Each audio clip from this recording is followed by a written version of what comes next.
fruit. Okay, thank you folks. I hope you had a great and delicious lunch. You might have time to hurry over and grab another dessert or another cup of coffee or soda pop or bag of chips. We went from having one tribal college panelist to having 4. And so I would invite them up right now so we can begin that very important and timely conversation.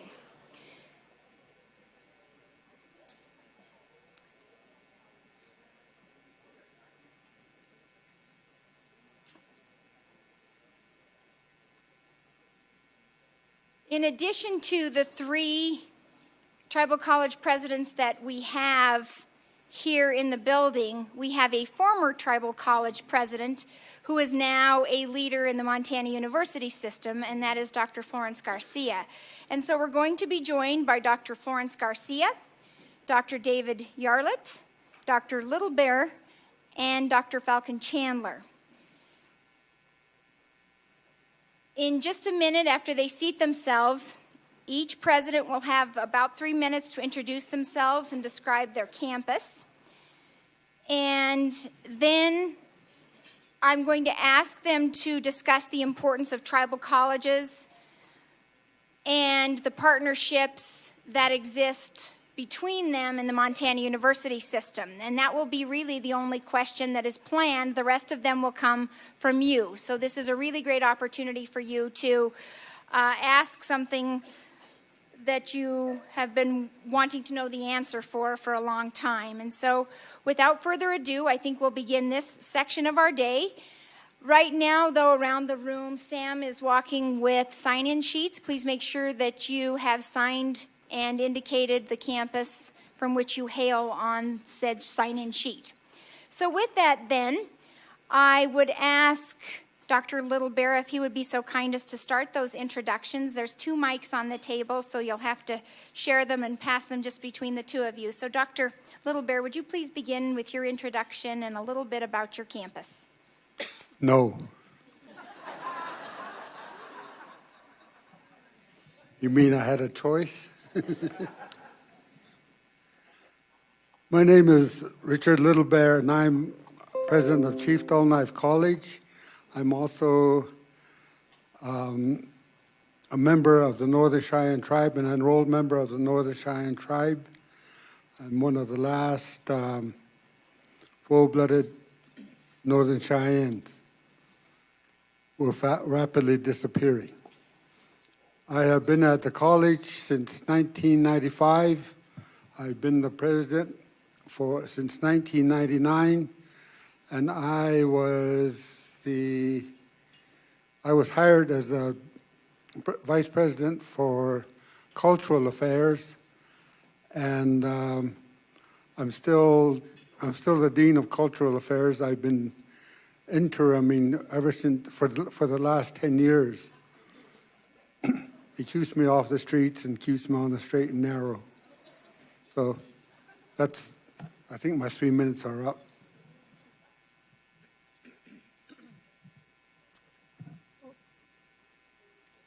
Hello, my name is Carol Falcon Chandler, and I'm a member of the Aani Nin in Fort Belknap, Montana.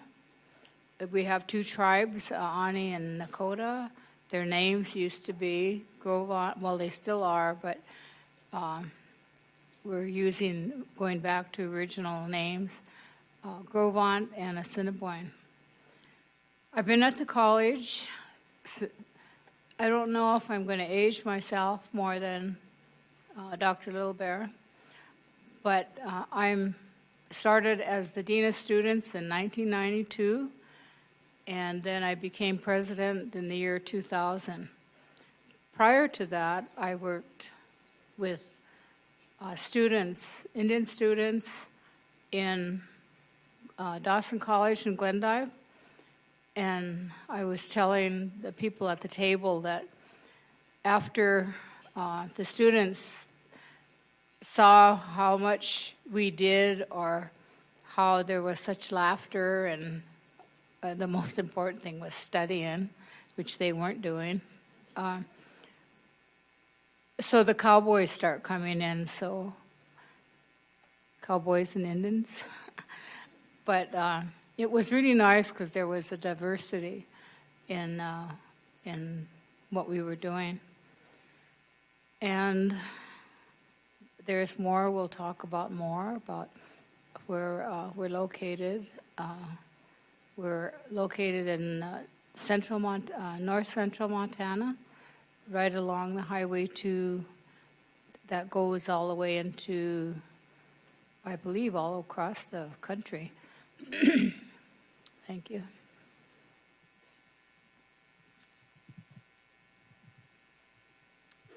Hope you enjoyed your lunch, and I want to say I'm really honored to be invited up here among these great leaders. I consider them certainly people that I look up to and friends as well. And even though I'm not the president anymore, I was the vice president and president at Fort Peck Community College for 2 years as vice president and 2 years as president. And Fort Peck is located in the northeastern corner of Montana, home to the Assiniboine and Sioux tribes. I'm an enrolled member of those tribes, and I'm also Ojibwe. And I currently serve as the Associate Dean at City College of MSU Billings. And I guess I'm here to kind of back these people up because they wanted an even number up here.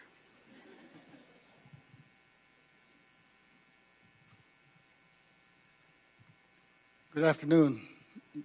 Just happy to join you. I was in Helena this morning testifying for our non-beneficiary students, and they assured me that I'll get here on time, and I think Angela waited a little bit so that I could get here, so I appreciate that. But I'm David Yarlett, president of Little Bighorn College. I am an alumni of Little Bighorn College. I got a little story behind that. I graduated from Montana State University. Well, let me back up a little bit more.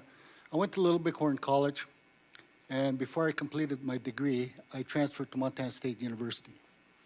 And I graduated in 94, and again in 97, and again 99, so go Cats. And then I got recruited back to Little Bighorn College to teach business.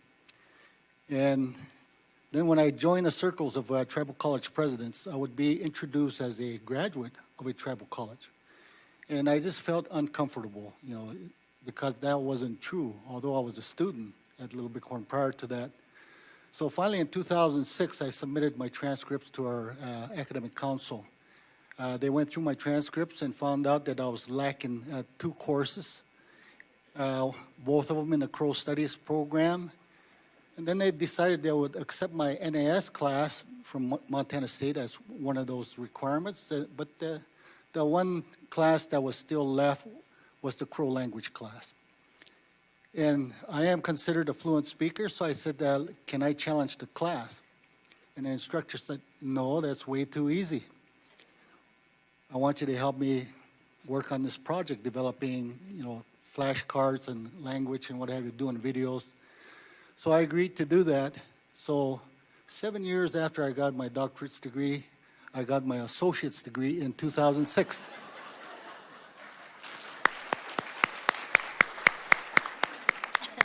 So now I can proudly say that I'm an alumni of Little Bighorn College also.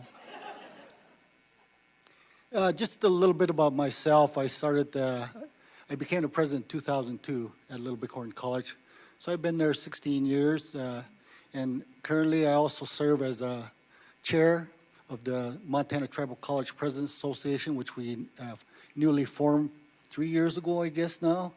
And we're still trying to work through formalizing that organization, but we are being recognized across the state and other places as an association. And I also happen to chair the American Indian Higher Education Consortium of the 37 tribal colleges. Along with that, I also chair the American Indian College Fund, and I also chair the Athletic Commission for AHEC. So it keeps me pretty busy, and then of course, just like today, going and testifying before our legislators, coming and sitting in on some of these panels, because it is really, really important work. Many, many people, even in our state, don't know who we are or don't realize what we do. So it's always good for us to come to these kinds of functions and share what we do at our tribal colleges. Thank you. Thank you very much. A great introduction. So then we'll start this next round with President Falcon Chandler. And you spent the morning, President Falcon Chandler and President Little Bear, talking about partnerships between the Montana University system and the tribal colleges. And so I would ask you as a panel now to address the importance of those partnerships.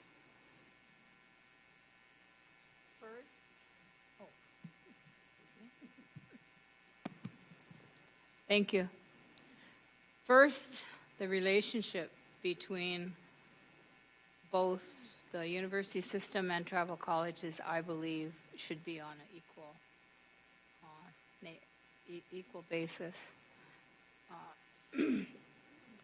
The mainstream institutions, they gain a lot from the tribal colleges in all that we do. One of my thoughts is faculty and administrators should visit our colleges, visit our campuses, meet with our faculty and administration. This rarely happens. However, we're always asked to sit on boards or become consultants of the university system.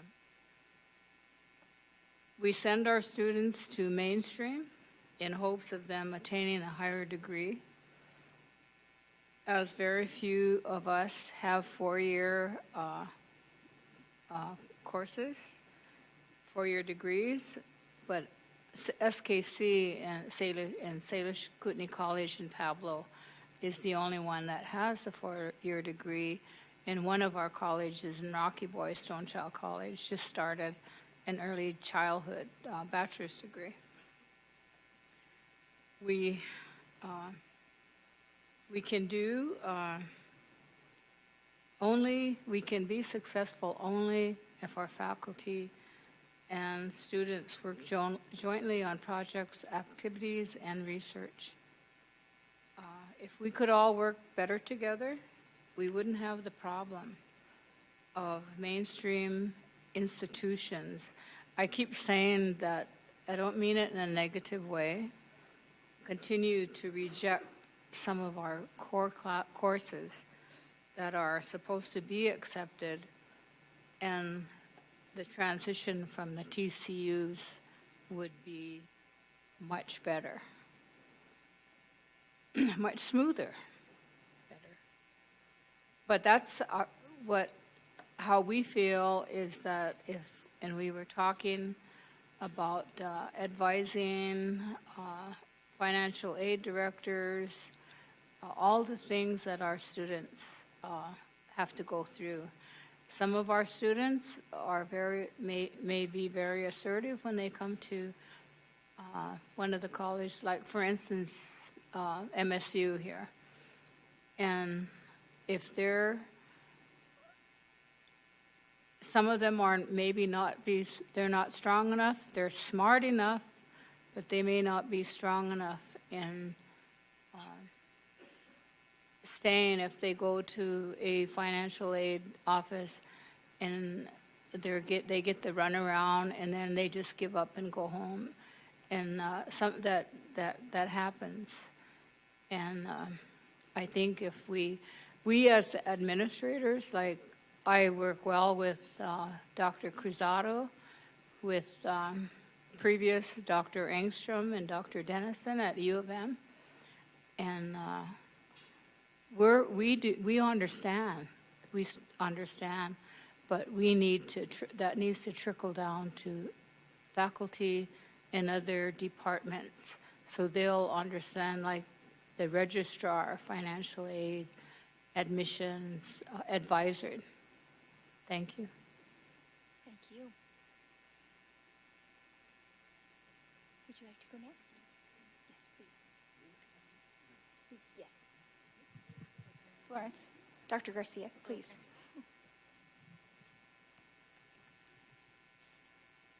So in regards to partnerships and ways to work together, I've kind of seen it, from the tribal college side, but also from the university system side. It's kind of a challenge sometimes because I often want things to happen more quickly than they do. I bet none of you think that way.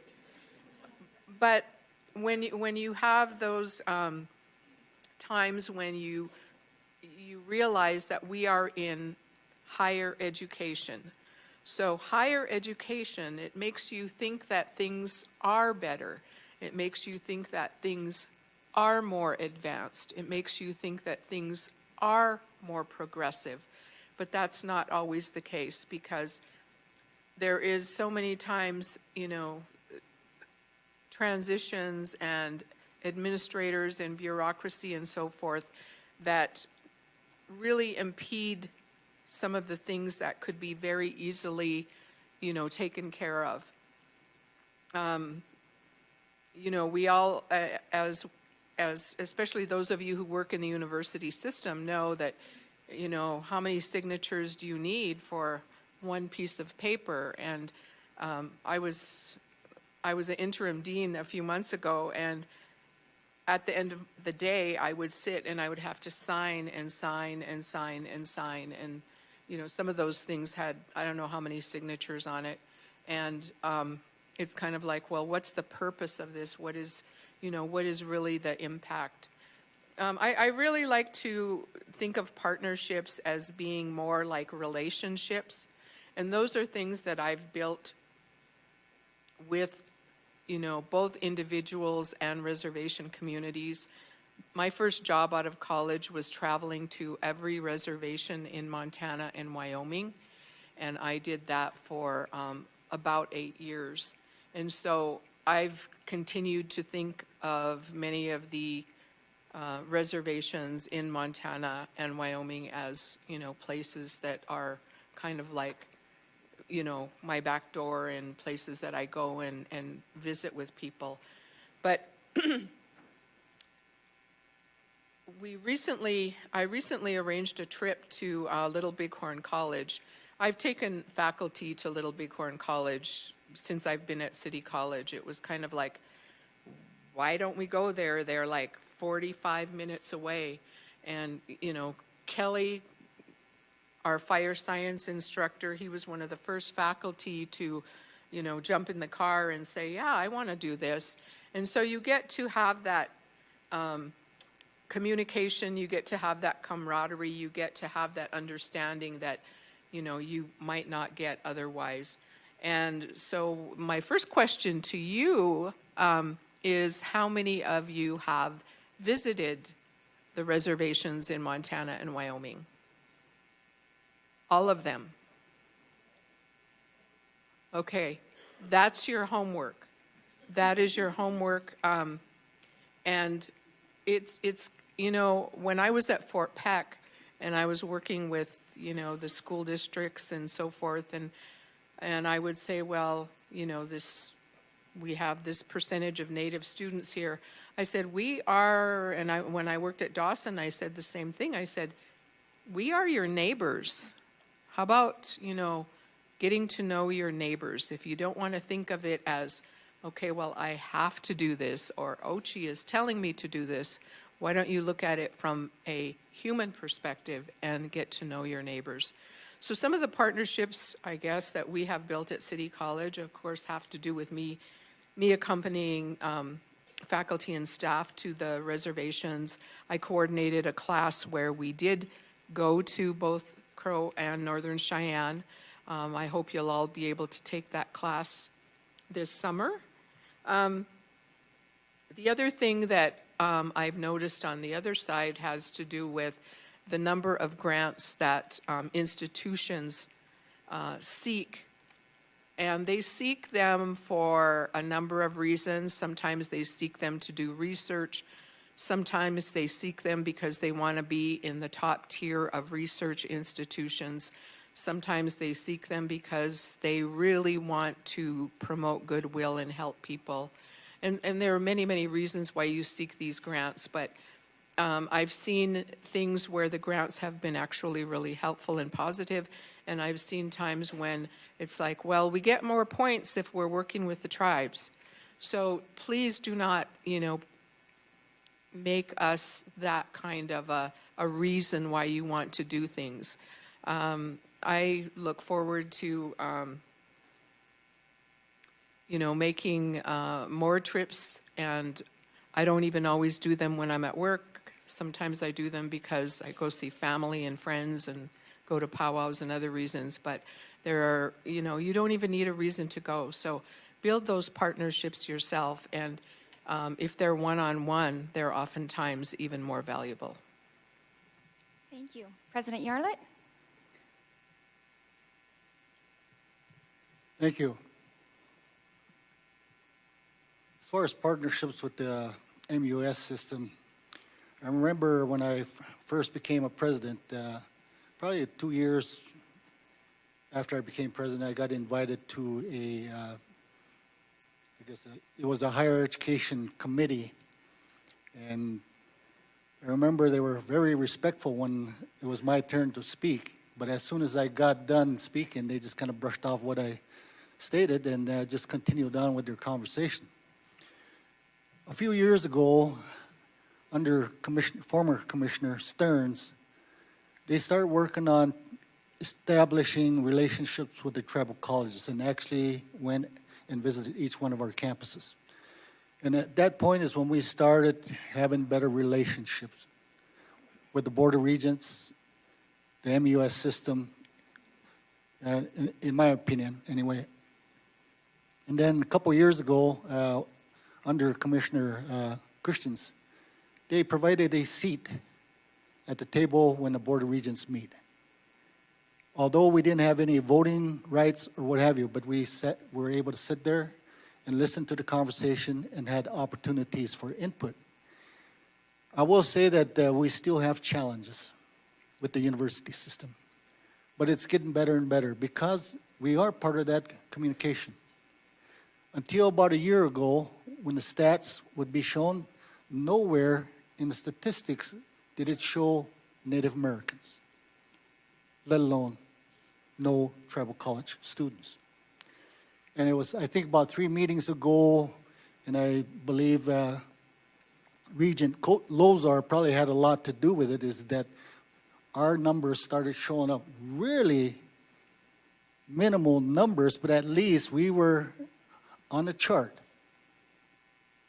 Because if you're not on any kind of stat, of course, there's not going to be any conversations built around tribal colleges or Native students. So since then, those kinds of things that are starting to show up, it also makes us work harder in making sure that our students are visible, are transferring, and what can we do to make it better. Some of the things that have been occurring at the university systems has been that it started here at Montana State University, where they developed a council of elders, but also included tribal college presidents to come in and visit with people in the different colleges from the different departments. So we could share, or they shared what their offerings were, what they did for our Native students, and then we were able to ask questions. A few years back, University of Montana started doing that, also inviting tribal colleges to come visit campus and also have the same conversations. What can we do better to provide service for your Indian students? And just last week, we got an email from Dr. Garcia here that MSU Billings wants to develop a similar relationship. So those kinds of relationships, if we're not at the table, then how can we provide service for those students? They're just not our students, they're just not Indian students, but universities, they're also your students because they do come through your doors. So the more communications that we have, the better relationships we have, and the more success we would also have. Thank you.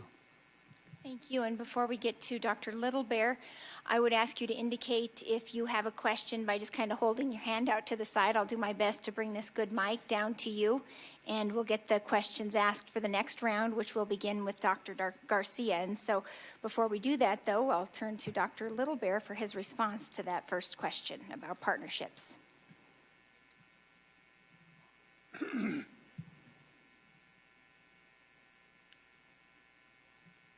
Must will have Sabatishin issue what's the nerve and Tamash what's the nerve. The hand of a stanist, what's the name higher. Kumai catch gunner to turn it in a no. It started that his sister know it.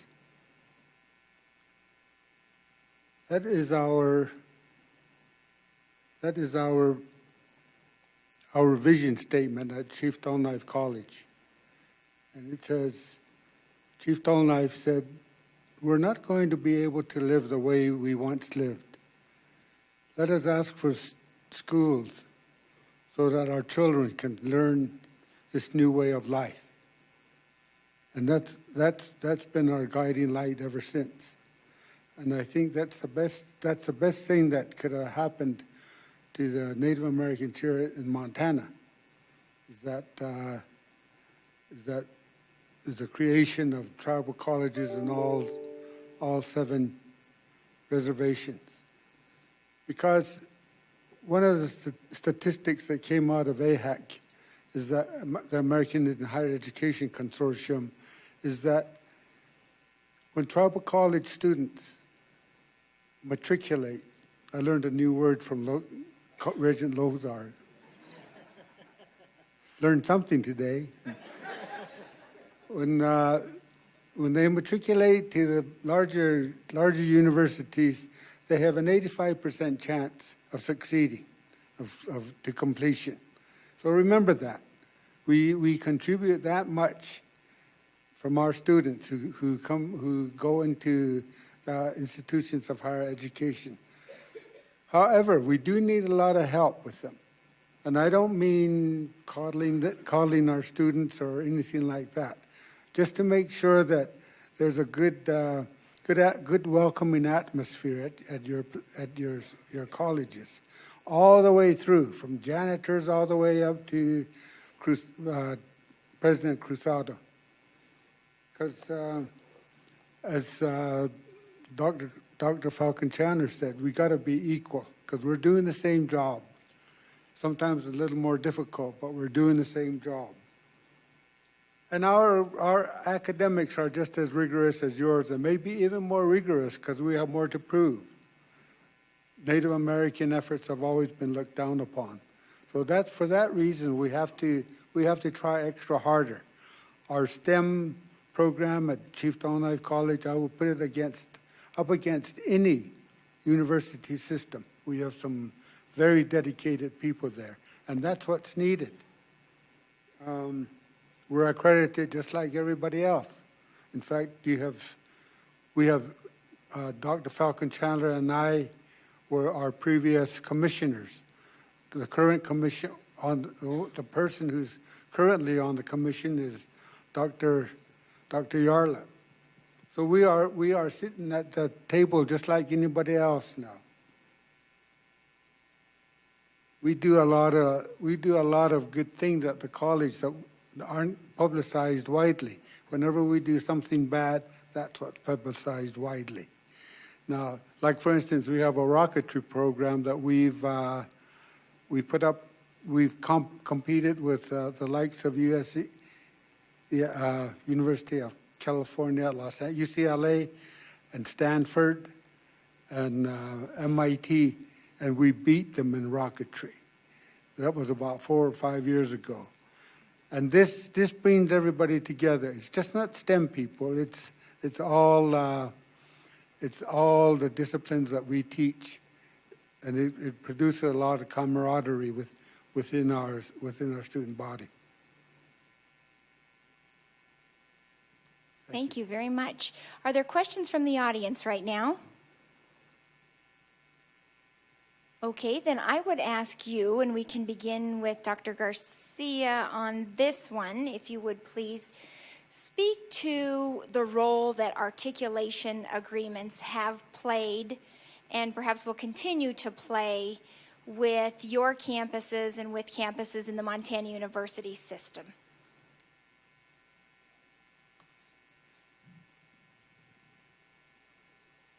So articulation agreements became, fairly well used in the last few years. When I was at Fort Peck, I think we had one or two, and then we eventually tried to get on board with common course numbering so that we could make those transfers even more seamless.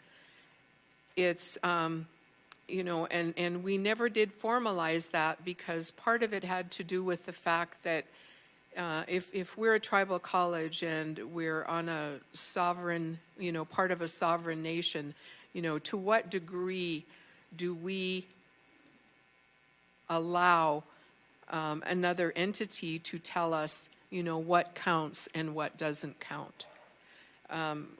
It's my guess that if there was, a Sioux language course, that people at Montana State would not be the experts on determining, what's the value of that course. So we went to a certain degree with some of those issues, but we didn't quite, go to the end line. But I know that we still have, like at MSU Billings, we have articulation agreements with, I think, 4 of the reservations that are nearby. Mostly in an attempt to help students not have such a battle when they get to, our college. I know that recently I worked with a student who had taken a cultural class at Fort Peck and wanted to transfer it to our college at MSUB, and was told that that didn't count as a cultural course because we didn't have that same course at MSUB. And it's like, well, of course you don't have that course because you don't have anybody to teach it, and it's not in your curriculum. So those kinds of things still exist, and there are still things that need to be, worked out, but it would be my hope that, the more we educate the educators, that we can have those kinds of obstacles and roadblocks minimized for our students. I always say that the Native students who come to our campuses actually know significantly more than other students because they have to function in so many different worlds. They have to know, not just government and law, but they have to know tribal and state and county and, what happens if this occurs. And so they have to function in so many different worlds, and it's not always, looking at it on paper. It's something that, we just automatically figure out. I've been doing, I had to do blood quantum on my grandkids who are like from 4 different reservations, and try and figure that out. I asked one of our math people to do it, and he couldn't do it. So there are things that we oftentimes don't get, we're thought of because we don't have a particular piece of paper or a particular grade on our transcript, that we don't have that level of skill, and yet what our job would be then as educators is to find out a little bit more information. I want to throw something really quick in here because it's just so fresh in my mind. So every year on our campus we have a Lewis and Clark event, and it's for middle school kids. They come in and they learn about Lewis and Clark, and we happen to have a teepee on our campus, so they ask us to set that up, and we set it up, and they learn about, rifles from, the 1800s, and they learn about, how Lewis and Clark navigated, through their journey with the Corps of Discovery. And so as we were, as I was talking to the director of that group, I said, we had over 800 students that came to our campus, 800 middle schoolers who came to learn about Lewis and Clark. And I said to the director, I said, John, I said, I think it's time you change the name of this to Lewis and Clark and Sacagawea, or at least Sacagawea and Lewis and Clark. And because I said, by not doing that, by calling it Lewis and Clark, I said, you are negating more than half of history. You are, and he said, well, we've tried to have a few Native people come and talk. And I said, well, the reason they don't come and talk is because you call it Lewis and Clark. You don't call it Lewis and Clark and, either Sacagawea or their encounters with the first peoples of this continent. So I said, that in itself sets up kind of a, barrier. So please don't blame us, but have a little more of a, transferability here, a more of a seamless, open communication. So articulation, important, but it really can come from lots of different levels. I had a student who had to leave home last year because his grandfather had cancer, and we went into the financial aid office, and forgive me, financial aid people at MSUB, but the lady at the front desk, he went up to the front and he said, I need to withdraw. So he filled out the paperwork and gave it to her, and she said, you can't come back now. And I was standing kind of towards the back of the room there, and I walked up to the front of the desk and I said, I think you didn't tell him the entire story. I said, he can come back to school, but he does have to, what does he have to do to come back? And she said, well, he needs to do an appeal and all of this. So she was not being the best, advocate for students, or didn't have, these are the kinds of things that we hope you'll kind of be a little more aware of when we're talking about student success. Thank you. President Yarlett, would you like to add anything? I agree with everything that Florence, stated.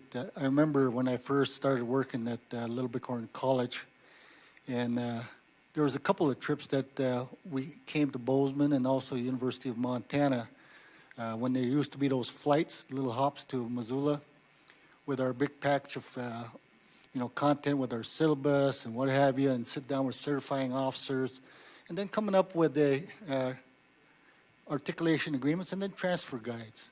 But that took a lot of work. It was a lot of work, and then all that work with the university, and sometimes it just doesn't transfer down, or what's that word that you just learned, Richard? Matriculate?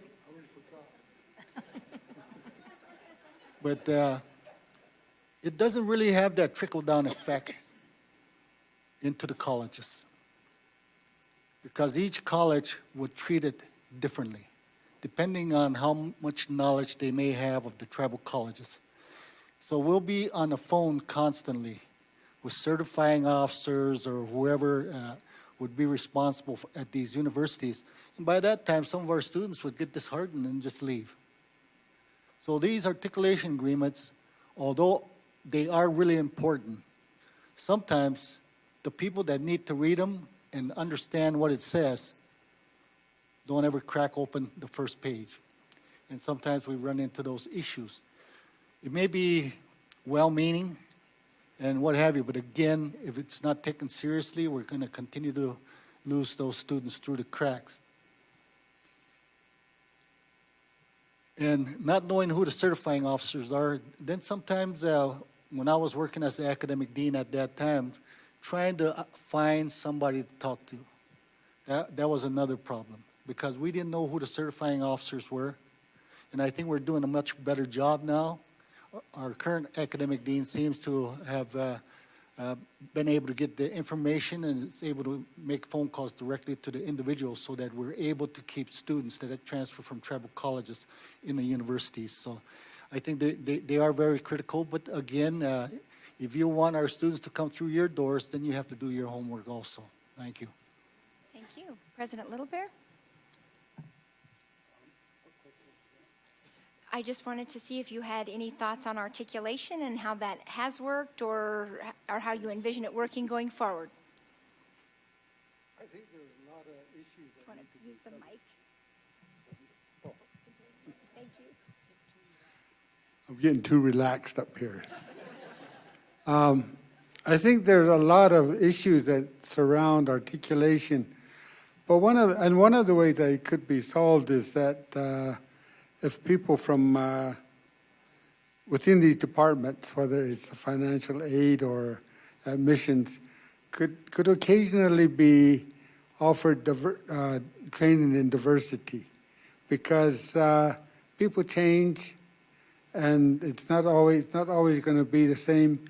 From this end, it's always a continuing educational process for us about Native American, just like we're doing now, because people change. We tend to assume that they're going to be there forever. It doesn't happen that way, and we are in like next week or 2 weeks from now, we're going to Washington, D.C., and we're going to re-inform again the newly elected House of Representative people, the people who are now in our congressional delegations, about who we are, because they tend to forget or put us in the back burner, and that's not where we want to be. We've been there too long. We want to be we're more successful than the mainstream populations. And higher education is going to be one avenue of doing that. The idea that a person can be stopped by a wrong question being asked, or by a person being ignored, that their college career may be stopped or delayed for a long time, is not acceptable. For Native Americans, we are in a new environment. Those of us who have doctorates, those of us who have gone through the system, it is a major undertaking. It's not just given to us. It's not. We work as hard, maybe even harder than a lot of you who are in doctoral programs. I'm not trying to overemphasize the rigor that you have to go through, but I'm glad it's there, because it makes you a critical thinker, it makes you able to negotiate the systems that the white man has put up, and that's what we have to do. If that's what we have to do, then we're going to do it. And I think we can form good partnerships here within the state. For instance, we've had partnerships with Penn State, NASA, MIT, Brown University, UCLA, all of those places. But it's somehow, for some reason, it's been difficult to actually have partnerships, teacher exchanges, faculty exchanges, student exchanges here within the state. And that should be started, and as part of the articulation process, where it would be so nice if whatever we had could transfer seamlessly into your system. That would lessen a lot of the heartaches and woe that our students experience. Thank you. Thank you. President Falcon Chandler?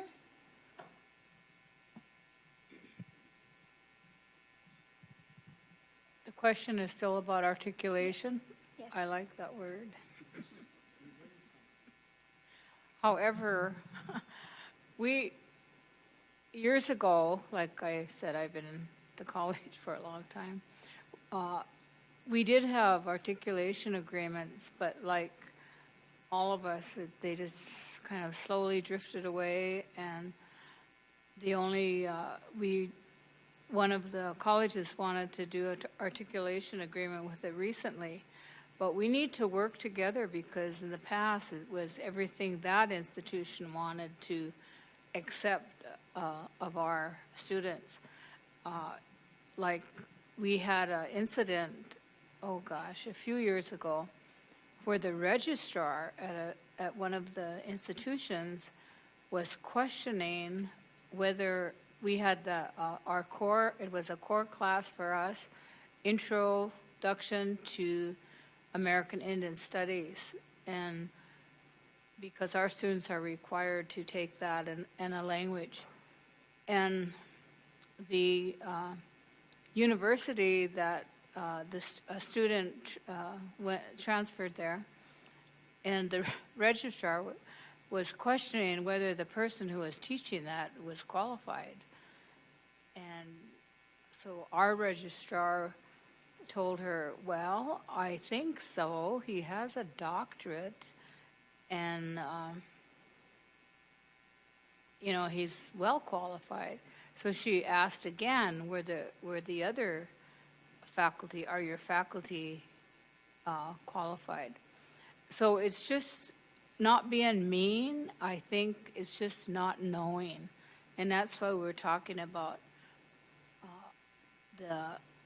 the staff, the people that work in those positions need to have the training. Maybe not all of our Indian students need to, they can be able, they can do it, they can come and they're successful. But I'm talking about the ones, like every institution, you have students that fall through the cracks because they don't know, and sometimes they're not going to ask. Like we were told there were 776 Indian students here at Montana State University. And I'm sure that Dr. Cruzado is trying to make sure that that they're all successful. But some of them are going to fall through if the people that work with any of the students here. I always think of advising, and I think advising is thought of just advising and telling those students that this is what you need, and sometimes it's they graduated from our institution and then they're told that the credits aren't going to transfer. But we try, our advisors at our institution, when our students transfer, they do the best they can to help them. And if there is a situation, they're able to take care of it. But I don't think we should always have to get on the phone. And I'll tell you on a personal note, I have a granddaughter that attends here, and so they weren't going to give her some things, and she left our institution with a 4-point. She was the highest cumulative. She got the highest cumulative award for her 2 years there. So she knew how to do things. But then when she came again, financial aid. Hey, if there are any financial aid officers here, we don't mean to pick on you, but sometimes that happens. And so I met some people that work here, some Native people who help the students, and I asked them if they could contact her, but I don't, I was using my influence and said, I'm so angry, I'm going to call Dr. Cruzado, but I would do that for any of our students that transfer. But like, I agree with everything that we all are thinking. We're saying it differently, but we all are in agreement for all the comments that we make, because Chief Dullknife, they're different, we're different, Fort Peck is different, and Little Bighorn is different. Our languages are all different, and so we're not all bunched in one, where every Indian student that comes to the university is the same. So But the question about articulation, I think things will get better, but we're talking about experiences that our students have had, still having, but maybe not as bad. Thank you. Thank you very much. So I think this next question, we will begin with Dr. Yarlett. And Senator Weber has a bill that would support 2+2s in educator prep programs across the state. And I would just like to ask the panel to speak to any 2+2s that they have in partnership with the Montana University system, or that they are working on developing with campuses in the Montana University system, as I think that there are some real opportunities around those 2+2s, especially in the areas of healthcare, educator prep. So that question starts with you, Dr. Yarlett.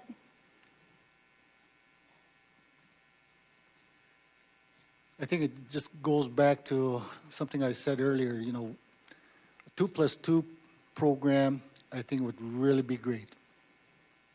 And I'm hoping that it will be great.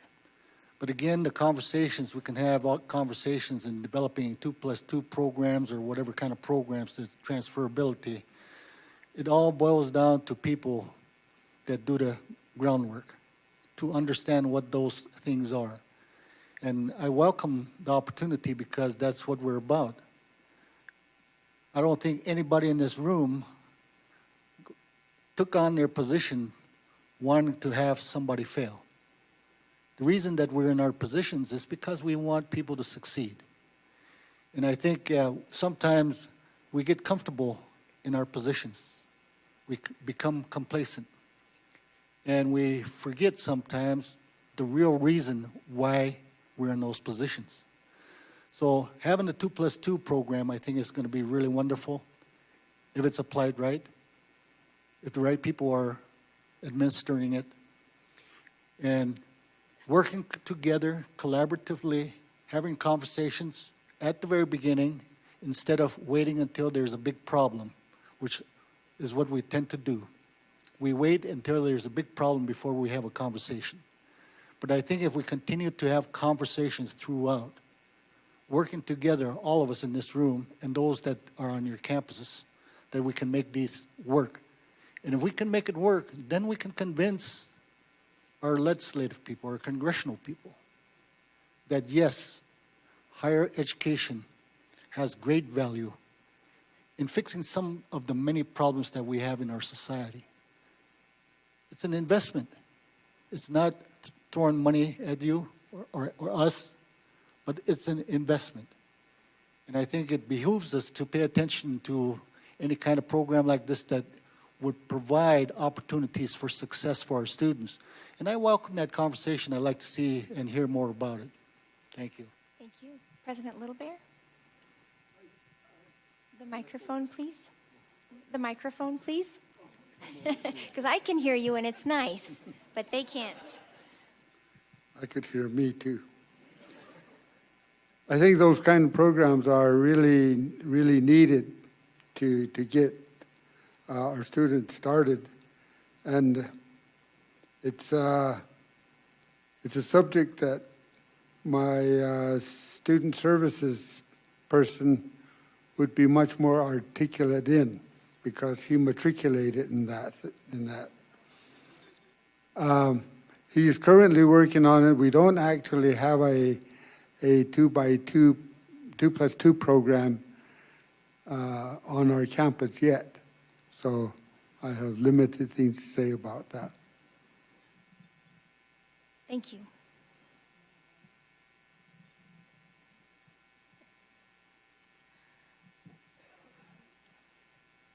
I also have to agree with Dr. Yarlett and Dr. Littlebear. We don't have a 2+2 program. I'll speak for one of Blackfeet Community College. I know that they have a 2+2 either with University of Montana or MSU.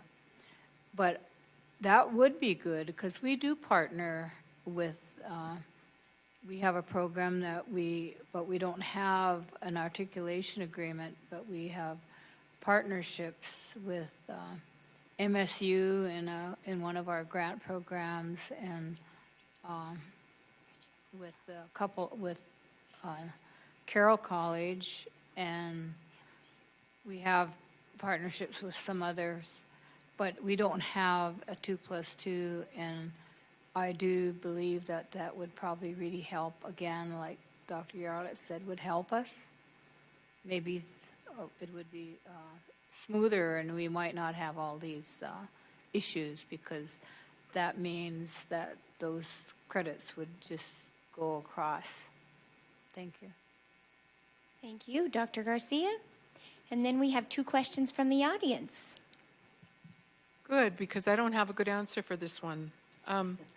I haven't been at Fort Peck for a while, so I'm going to ask Trevor Belknap if he knows the answer to that, and I bet he does.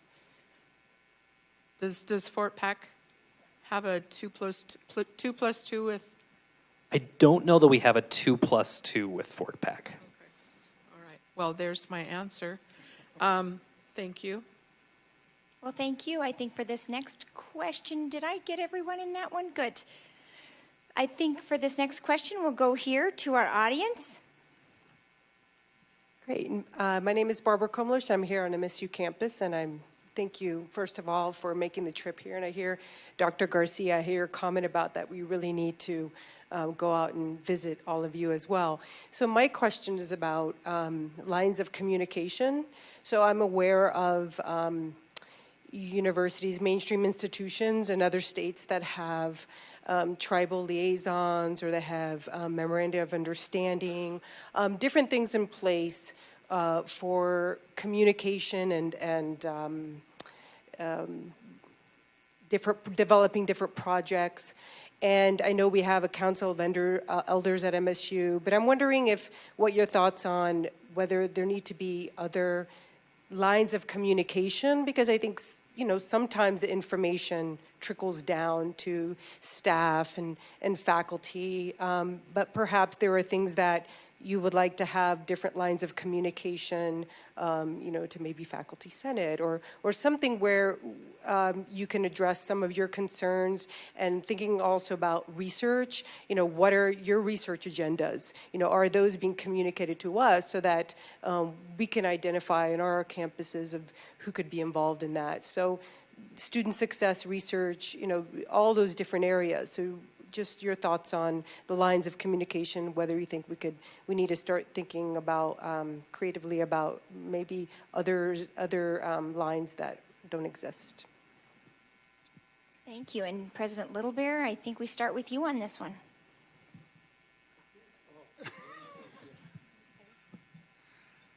I think that the lines of communication, especially within the state of Montana and with the 7 tribal colleges, should be kept open, and these kind of forums are really good for that.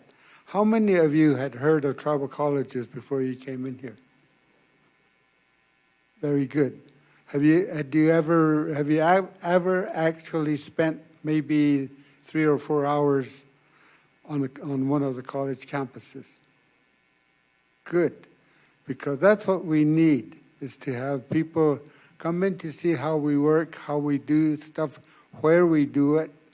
On my campus, most of the buildings are at least 80 years old, and we're busily renovating them. And sometimes when people see that, they don't want to stop in. Actually, we do make good use of all the buildings that we do have. We have a lot of buildings that are straw bale construction, for instance. And it's because we have those lines of communication with other organizations. That's how we partnered with Penn State University, for instance, the architectural and engineering department. And we got a lot of those straw bale buildings connected. So if it weren't for that, we probably wouldn't have those kind of buildings. And we need that kind of help. We have, for instance, we have a high school to high school exchange with a school in Akron, Ohio, where we have students go there and students come to the reservation, and those things really work well. I want our students our college students to learn that there's more than just just a reservation, and we got to keep those lines of communication open. And that's what we're doing, even with the legislature. Like, for instance, today I was supposed to be here, supposed to be at a Macy meeting in Helena, and supposed to be at the delegations. Well, I chose here because I think this is a place to really talk to people who are doing the same kind of work that we're doing. Thank you.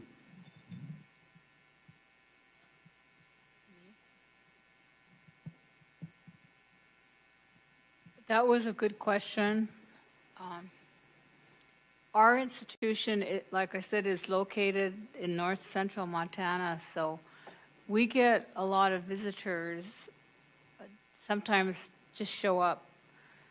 But it would be good if we had some people in this group, if you're going up that way, that you would stop and spend some time, because you really would get a lot out of what we do offer, and with little that we have, and I'm not pitying ourselves, but we are creative and we manage, and it would be wonderful if people would come by. We do have, on a regular basis, we have some math and science people that come from the University of Montana, right over there. And we were just talking about having another, see, we're invited, like here, we're invited to the university or different places, even MSUB, but we would like to have not just the presidents, but just people that would come to see what we're doing, and then you would know, those of you who don't really know about tribal colleges, but we've come a long way. Nationally, there's 37 of us in the United States, and we meet 4 times a year. In fact, even with the government shutdown, I feel guilty about traveling, but we have to go to the meeting in February. And so we just feel that, and that's what we would like you to know, what we do and how we manage at our institutions, but mainly our students' success, what we do, because we follow everything on student success, try to, with our accreditation and everything else that we have to do, and even, within our state of Montana, of course. But we have an association, and Dave already said he's we voted him in. I nominated him when he was out sick with the flu, and he had to, so we keep having him, even if he's has so much else to do. But he's a good leader, and he keeps us on task where we have to take care of things. But so we are known in the state and throughout the United States. Now, if we can just convince those new members of Congress, then we will have been successful. Thank you. So let that be a lesson. Don't be absent when there's meetings for elections.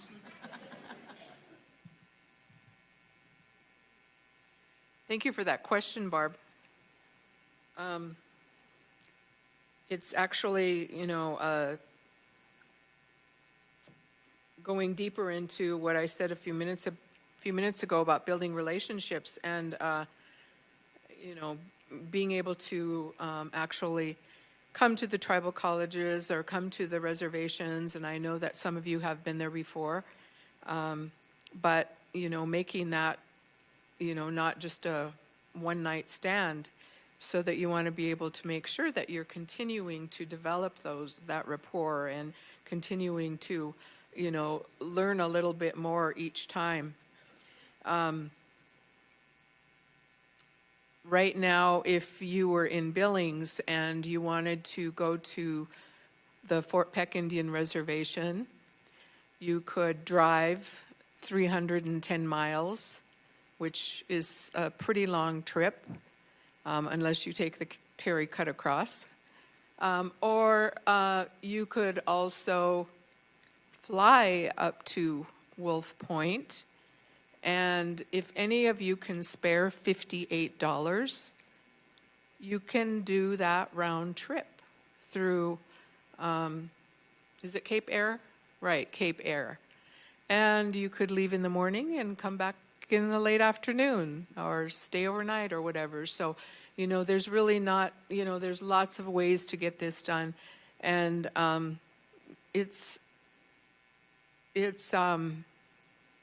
go to Fort Peck pretty frequently because that's where I'm from, and the last time I went, I actually did fly.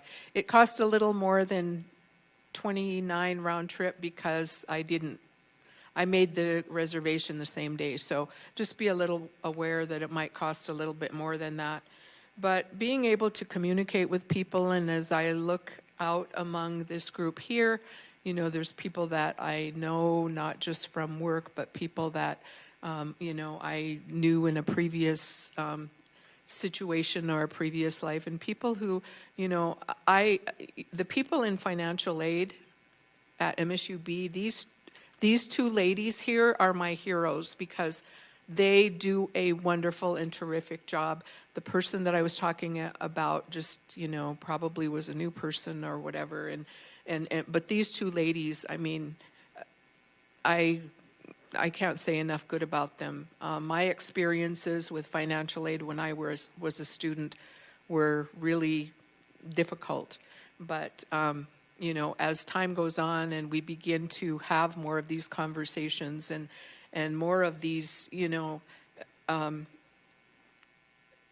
getting to know each other. I was sitting at the table back there and I just got to know Jody really well, and I'd met Ariel before, but I got to know her even better, and other people in this room. That it's like, I talked to the people at Dawson this morning, and I said, my old family. So those are the kinds of things that I think help us as we are working to help students, because when somebody from Dawson calls me and says, this is happening and what can you do about it?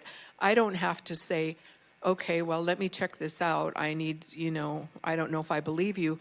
I trust you. I trust you as people. I trust you as colleagues. And that's part of that whole, building a relationship thing. So communication, really, really critical. The piece I don't want us to forget about has to do with urban natives. In Montana, about 51% of the native population does not live on the reservation. And it's interesting because, I haven't lived in Wolf Point for, about, 5 years now, but I still say, well, I'm going home. And I think we all have those relationships because that's where home is. But, the students that we encounter many times, and someone alluded to it that, some may be more traditional, some may be, more from an urban setting. But in Billings, for example, we have 2,000 Native students in K-12. I think it's probably the biggest number in the whole state. We also have a very large Native population. I know it's over 5,000, but that was, like 10 years ago. So a lot of the people that we encounter, and we also know that those students who come into our classrooms or our offices, they go to the reservation, or they live in Billings, but they live at home too. So it's a very fluid kind of thing, and you know, we didn't have those boundaries before, and so a lot of times, you know, those family ties, you know, aren't bound by a particular, you know, line on the map. So just remember that it's important to keep those lines of communication open. And as I look out at you, I was a former teacher, so I always look to see who's paying attention. You know, I can kind of get, okay, well, you know, that lady there in the red hair, you know, she's really understanding what I'm saying. And I won't mention anybody who's not, but it, you know, it's just really fulfilling to me, and I really appreciate, you know, because not all of you are here by choice. I would like to think that you're here out of at least interest, but I appreciate that you're here, and that's my communication to you today.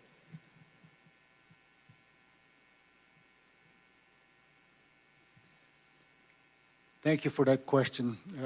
You know, earlier I mentioned that Montana State years ago would invite us, some of the presidents here, and it wasn't all of us at that time. And we sat down with departments that had any kind of program that dealt with our Native students. And at that time, it was a real conversation where they provided information what they offered. And then we had an opportunity to ask questions and things that we thought could improve service for our Native students. And then there for a while, there was a shift, and departments would come in and talk to us, talk down to us before we had questions. They said, we've got a class coming up or we're doing something. They folded up their packages and walked out the door, so we really never had opportunities to ask questions. So having those kinds of relationships, the lines of communication, there may be times where, yes, departments can come down and share information, so we can jot down, take it back home with us to our students and our administrators. But there's got to be also time where we can actually sit down and talk about issues. And that is for the administrators at both the university system and the tribal colleges. Now let's go back to the students. What can we do for our students? You know, sometimes for them to leave home, sometimes many of them haven't drifted too far off the reservation. Maybe for us, they've made some trips to Billings, they've probably made some trips to Sheridan, but not very often. And many of them are first generation. So they are completely lost. And many of them, of course, you know, growing up, well, we don't really talk to strangers. And if we come onto your campus and we didn't know anybody and we didn't know how things work because my parents didn't go to school, then we're lost. We roam around without asking questions. Sometimes we'll find somebody that's going to walk in a direction we just tend to follow and then mimic what they do. But how can we provide better service? We go on familiar faces. If some of your people can come on campus, meet our students, maybe have some bridging programs where the students can have a familiar face that they can recognize on campus, then it makes them feel more comfortable. So if we're talking about communication, it's just not the verbal itself, but getting to know somebody that they can trust, somebody that might be in a registrar's office, but this individual student needs help at financial aid. They're not going to go to financial aid. They'll go to a person at registrars that they're familiar with, and that person can help guide the student in the right direction. So it's those kinds of things, I think, the lines of communication. Yes, for many of us, we've gone through the rigors, we know the steps, the processes and everything, but we can't assume that everybody does. So if we can just pay attention, be a little bit more patient, and of course the communication, you may have to ask that first question because many of them won't ask. So that's what I would share with you. Thank you very much. I sat over there and I got some great feedback. And one more quick question. that came from the audience over here, and then just a few notes to tie this conversation up. I think it has been rich and incredibly valuable to all of us.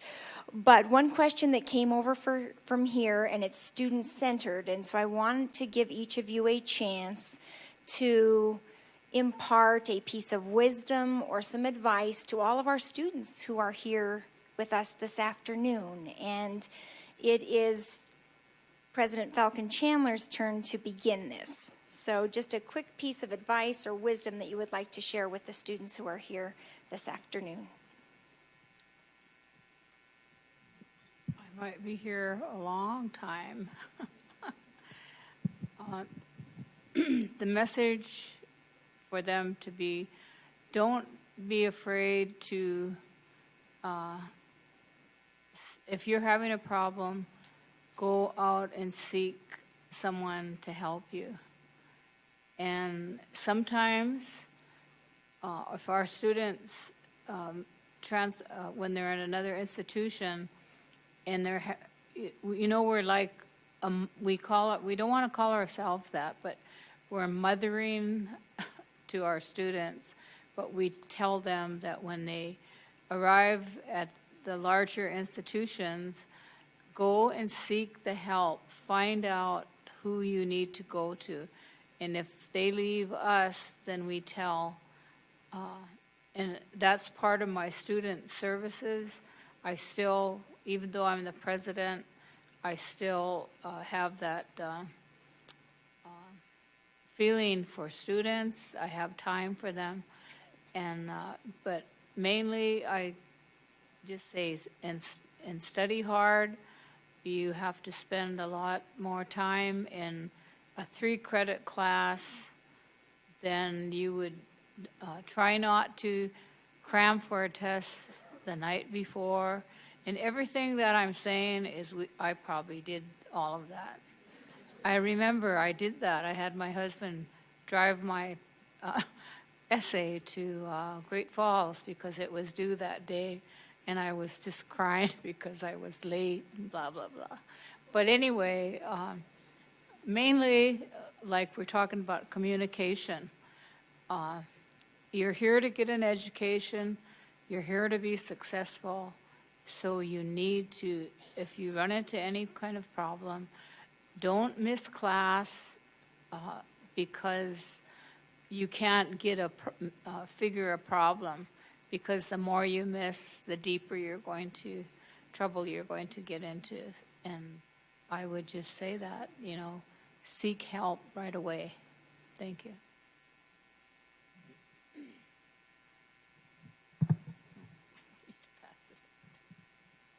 Well, there's lots of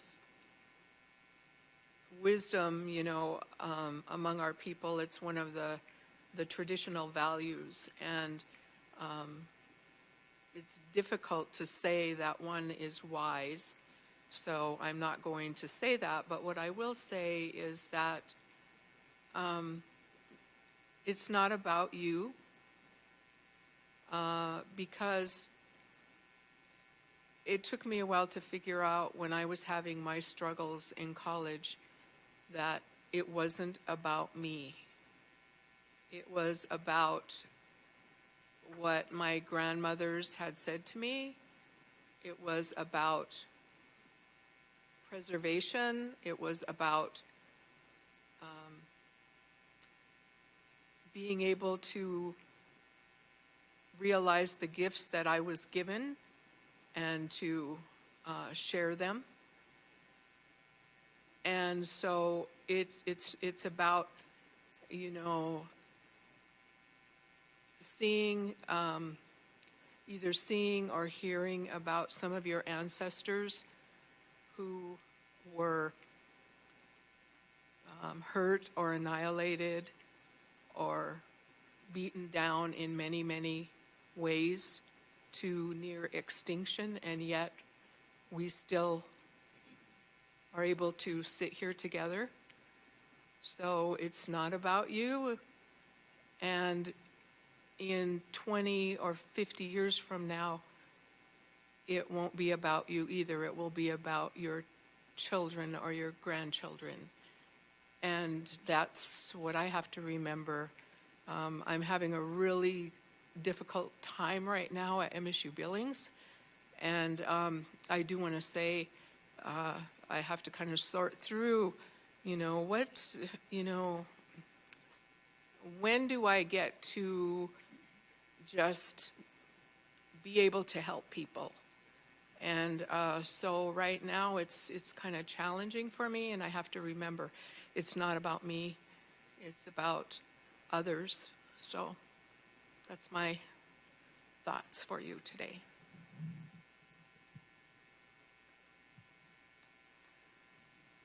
I'm just going to share a story. There's snow on the ground. As Native people, when there's snow on the ground, we're allowed to tell stories. So, growing up, my father, not in so many words, but taught us kids. There's 5 of us. And he said, growing up, you're going to learn things that you didn't know. You're going to gain skills that you didn't have. So as you mature and grow older, you're going to accumulate this knowledge, these skills. But remember, when you were born, you didn't have those. At some point, it's going to be your turn to share because they're not yours to keep. So that has been the philosophy that I've lived with. That somewhere along the line, somebody's going to need some information or me showing them some skills that are going to help them with life. So for you students, don't ever shy away from a challenge. If there's a challenge, challenge yourself. Of course, there's going to be times that you don't have those skills or the knowledge to complete what you set out to do, but that's okay. As long as you do your best, you can go away, not as a failure, but learning a lesson. And you could build upon that. The next time you confront a similar situation, you will know how to deal with it. So never give up, never shy away from a challenge.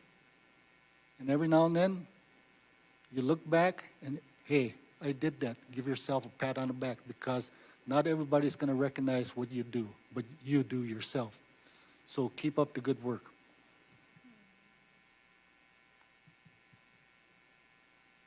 President Little Bear?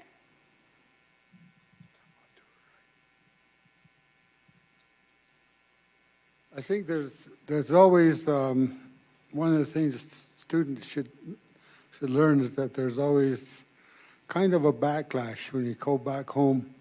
You have a degree.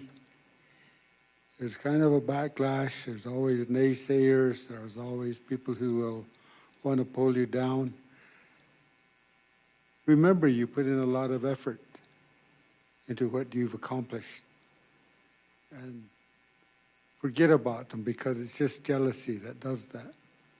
When I first left the reservation and I came back and I made a mistake in the pronunciation when I was talking Cheyenne, somebody, an elder who heard me said in Cheyenne, and I'll translate it, she said, "Oh, it didn't take you long to become a white kid." And that really stunned because I never went that way. Started talking English. And those are the kind of things that you sometimes encounter when you have a college degree and you've been away to college. But remember, it's mostly jealousy. The other thing is, it's something I still do, is set goals continuously. Set goals continuously, not in any particular order, but set goals continuously. Keeps your mind straight, keeps you on task, and it's just very helpful. Don't have to worry about, well, what am I going to do next? So setting goals is very important. I learned that in the 7th grade. the other thing is, remember that homework never ends. You think that once you're out of classes, you're not going to have homework. No, but each one of us still have a project pending on this. It's jumping around in back of our heads. And that's homework. For instance, I thought I was going to come here with a relatively free mind. I got called by some people who are being inaugurated for our president and vice presidency, and they want to be inaugurated using the Cheyenne oath to be sworn in. Lo and behold, we don't have the swearing in ceremony in Cheyenne. So guess who gets to do the homework? I'm probably one of the only ones on the reservation who knows how to read and write Cheyenne. So, I mean, it's good, fun work, but it just interrupts what I thought would be a relatively free weekend. Anyhow.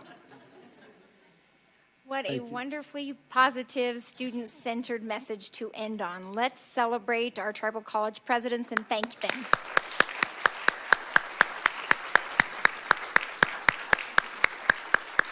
We appreciate your time and your expertise and the advice and counsel today, and we look forward to continue relationship building and partnership growing with each of you. Thank you so very much.